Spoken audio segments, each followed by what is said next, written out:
Hello everybody. So today we'll discuss about payslip video. So చాలా మంది request చేసినటువంటి video అయితే పేస్లిప్ ఒకటి. సో ఎవరికైనా కూడా పేస్లిప్ గురించి తెలుసుకోవాలని ఐడియా అంటే ఇంట్రెస్ట్ అయితే ఉంటుంది. దాని గురించి ఒక ఐడియా ఉండాలి అని చెప్పేసి అనుకుంటారు.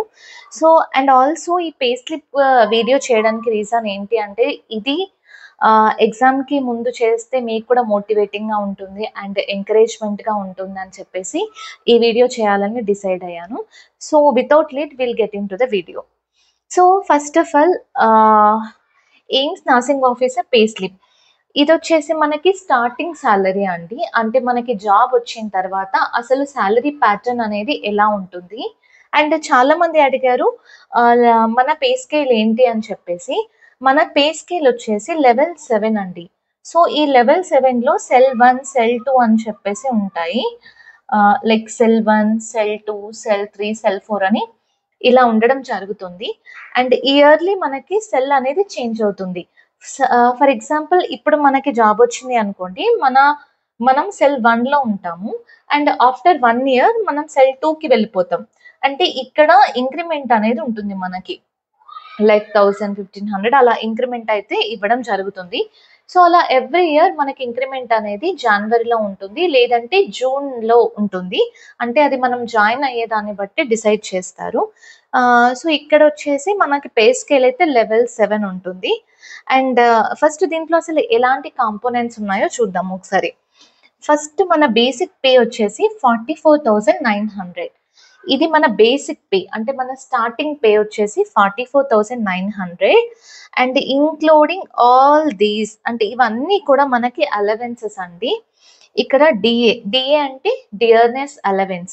డియర్నెస్ అలవెన్స్ అనేది ఇది నా స్టార్టింగ్ పే స్లిప్. నేను న్యూగా జాయిన్ అయినప్పటి పే స్లిప్పే మీకు చెప్తున్నాను. అండ్ ఎవరు జాయిన్ అయినా కూడా సేమ్ ఇదే పే స్కేల్ అయితే ఉంటుంది అండ్ ఇదే పే స్లిప్ అయితే మనకు ఉంటుంది. బేసిక్ పే వచ్చేసి 44,900 నుంచి జాయిన్ అవుతుంది. 44,900 నుండే ఉంటుంది జాయినింగ్ అప్పుడు. అండ్ డిఏ నాకు అప్పుడు 17,000 ఉంది. అంటే మనకి డిఏ అనేది ఇయర్లో ట్వైస్ అయితే ఇవ్వడం జరుగుతుంది. లైక్ ట్వైస్ అయితే వాళ్ళు ఈ జనవరిలో 55% ఉంటే మళ్ళీ దాన్ని జూన్లో చేంజ్ చేయడం జరుగుతుంది. అంటే ఒక 2% కానీ 3% కానీ ఇంక్రీజ్ చేస్తూ ఉంటారు గవర్నమెంట్ నుండి. అండ్ ఈ డిఏ వచ్చేసి అప్పుడు 17,000 ఉంది అండి. ఇప్పుడైతే వేరేలా ఉంది. సో అంటే మనకంటూ ఒక పర్సంటేజ్ అనేది ఉంటుంది. ఫర్ ఎగ్జాంపుల్ 50% ఉంది అనుకోండి జాయిన్ అయినప్పుడు, అది మళ్ళీ నెక్స్ట్ 6 months తర్వాత 52 53 అలా గవర్నమెంట్ డిసైడ్ చేసిన దాన్ని బట్టి మనకి ఇవ్వడం జరుగుతుంది. డిఏ అంటే dearness allowance. And next coming to the transport allowance. So ఈ ట్రాన్స్పోర్ట్ అలవెన్స్ వచ్చేసి మనకి మనం ఉంటున్నటువంటి ప్లేస్ని బట్టి ఇవ్వడం జరుగుతుంది. లైక్ ఎక్స్ కేటగిరియా, వై కేటగిరియా, జెడ్ కేటగిరియా, అంటే మెట్రోపాలిటన్ సిటీస్కి డిఫరెంట్గా ఉంటుంది అండ్ వేరే అదర్ సిటీస్కి డిఫరెంట్గా ఉంటుంది. సో టీఏ అంటే నథింగ్ బట్ ట్రాన్స్పోర్ట్ అలవెన్స్, అది కూడా మనకి ఇస్తారు. And DA on TA, dearness allowance on transport allowance అని చెప్పేసి ఇది కూడా మనకి కొంచెం పర్సంటేజ్ అయితే ఇవ్వడం జరుగుతుంది. Then coming to the HRA. HRA is nothing but house rent allowance.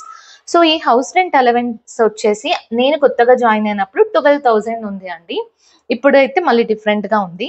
And ఈ హెచ్ఆర్ఏ అయితే చాలా ఇంపార్టెంట్ మనకి. మనము ఎయిమ్స్ని చూస్ చేసుకుంటున్నాం అంటే లైక్ ఎవరికైనా కూడా వాళ్ళ హోమ్ టౌన్కి దగ్గరగా ఉన్నటువంటి స్టేట్ని చూస్ చేసుకుంటారు irrespective of HRA. Okay, so X categories వాళ్ళకైతే ఎక్కువగా ఉంటుంది, వై కేటగిరీస్ వాళ్ళకైతే కొంచెం తక్కువగా ఉంటుంది అండ్ జెడ్ కేటగిరీ వాళ్ళకి ఇంకా కొంచెం తక్కువగా ఉంటుంది.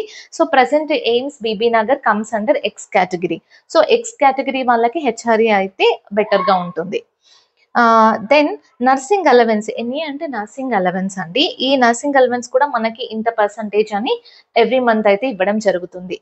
Then coming to the UA అంటే యూనిఫామ్ అలవెన్స్. సో ఇది మాకు ప్రీవియస్గా యూనిఫామ్ అలవెన్స్ అనేది ఎవ్రీ మంత్ ఇస్తుండేవారు. ఇప్పుడైతే చేంజ్ చేశారు. లాస్ట్ ఇయర్ నుంచి మాకు ఎవ్రీ మంత్ అయితే ఇవ్వట్లేదు. ఎవ్రీ జూన్, జూలై, ఆగస్ట్, సెప్టెంబర్లో అలా ఒకటేసారి బల్క్లో అమౌంట్ అనేది క్రెడిట్ చేస్తున్నారు. So this is about the uniform allowance. And last one is the NPS, national pension scheme. ఇది మనకి చాలా యూస్ఫుల్ యాక్చువల్గా. సో మనము రిటైర్మెంట్‌కి దగ్గరగా ఉన్నప్పుడు అండ్ రిటైర్మెంట్ అయినప్పుడు మనకు దాని యొక్క బెనిఫిట్స్ అన్నీ కూడా మనకు ఐడియా ఉంటాయి. అండ్ ఇది ఆఫ్టర్ రిటైర్మెంట్ మనకైతే చాలా హెల్ప్‌ఫుల్‌గా ఉంటుంది ఎన్‌పీఎస్ అనేది. సో, పెన్షన్ స్కీమ్ అనేది మనకి చాలా యూజ్‌ఫుల్ థింగ్. అండ్ ఇక్కడ చూసినట్లయితే ఇవన్నీ కూడా ఇవన్నీ కూడా యాడ్ చేస్తే మన గ్రాస్ ఇన్‌కమ్ వచ్చేసి 96,728. This is the gross income. And ఇక్కడ నెట్ ఇన్‌కమ్ వచ్చేసి 76,342. మీకు డౌట్ రావచ్చు. మేడం గ్రాస్ ఇన్‌కమ్ అంత ఉంది. నెట్ ఇన్‌కమ్ ఇంత ఉంది. అండ్ ఏమేం డిడక్షన్స్ ఉన్నాయి అని చెప్పేసి మీకైతే డౌట్ వస్తుంది కదా! అది కూడా నేను ఎక్స్‌ప్లెయిన్ చేస్తాను. ఏమేం డిడక్షన్స్ ఉన్నాయో కంటిన్యూ చేస్తాను. ఓకే.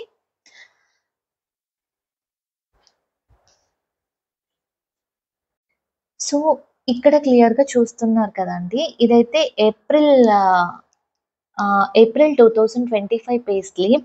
నేను ఏదైతే బోర్డ్ పైన చెప్పానో అది నా స్టార్టింగ్ పే స్లిప్. సో, ఇప్పుడైతే 3 ఇయర్స్ కంప్లీట్ అయిపోయిన తర్వాత ఎలా ఉంటుందో నేను మీకు చూపిస్తున్నాను.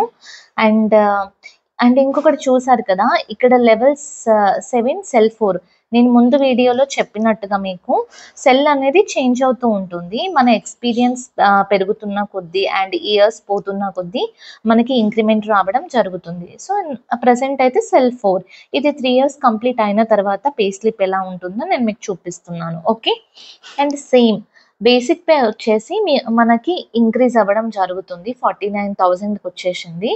And DA and TA, DA and TA, HRA, nursing allowance and NPS employer contribution.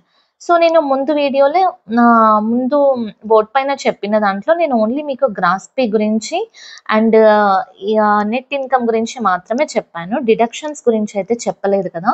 So, deductions చూసినట్లయితే ఇన్‌కమ్ టాక్స్ అనేది 6,000 ఉంది. And IT charges 240, NPS tier 1, tyre 2 అని ఉంటాయి.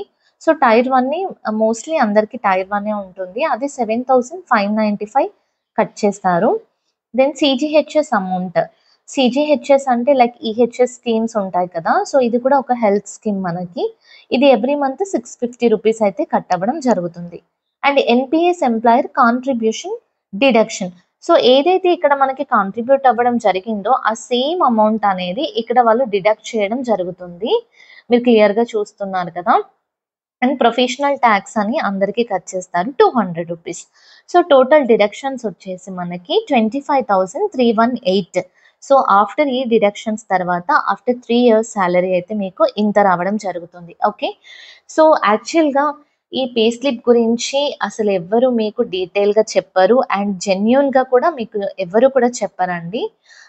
అసలు సాలరీ అడిగినా కూడా మీకెవ్వరు కూడా చెప్పరు. బట్ నేనెందుకు చెప్పాలి అనుకుంటున్నాను అంటే, ఇది మీకు ఎగ్జామ్ ముందు ఒక మంచి మోటివేషన్ లాగా, ఎంకరేజ్‌మెంట్ లాగా ఉంటుంది. సో, మేమైతే ఎగ్జామ్ రాసినప్పుడు మాకెవరు గైడ్ చేసేవాళ్ళు లేరు ఇలా. అండ్ మోటివేట్ చేసేవాళ్ళు కూడా లేరని నేను చాలా సార్లు చెప్పాను. కానీ మనము వేరే వాళ్ళకి హెల్ప్ చేస్తేనే మనకి కూడా ఒక సాటిస్ఫాక్షన్ అనేది ఉంటుంది. సో, నేను దానికోసమైనా వేరే వాళ్ళని మోటివేట్ చేయాలి, ఎంకరేజ్‌మెంట్ చేయాలి అని చెప్పేసి ఈ పే స్లిప్ వీడియోని చేయడం జరిగింది. అండ్ కంపల్సరీ మీకు ఒక మోటివేటింగ్‌గా ఉంటుంది ఈ వీడియో. అండ్ ఈ రోజుల్లో మనకి డబ్బు అనేది చాలా అవసరం. మంచిగా జాబ్‌లో సెటిల్ అవ్వడం చాలా చాలా అవసరం. అండ్ ఎప్పుడూ కూడా వేరే వాళ్ళతో కంపేర్ చేసుకోకండి. మనకున్న దాంట్లో తృప్తిగా ఉండేలాగా చూసుకోండి. అండ్ సో, ఎవరైతే ప్రిపరేషన్ స్టార్ట్ చేశారో వాళ్ళు ఇంకా బాగా ప్రాక్టీస్ చేయండి. అండ్ ఎవరైతే స్టార్ట్ చేయలేదో ఇప్పుడైనా స్టార్ట్ చేసి మీరు ఈ 3, 4 మంత్స్‌ని యుటిలైజ్ చేసుకోండి తప్పకుండా. So, all the very best. And వీడియోని కంప్లీట్‌గా వాచ్ చేయండి. అండ్ ఎవరైతే ఫస్ట్ టైమ్ చూస్తున్నారో please like, share and subscribe to my channel. And మీకు ఏదైనా డౌట్స్ ఉంటే కమెంట్ చేయండి. మోస్ట్ ఆఫ్ ది టైమ్స్ నేను రిప్లై ఇస్తున్నాను. అండ్ రిప్లై ఇవ్వడానికి చూస్తాను. Thank you for watching.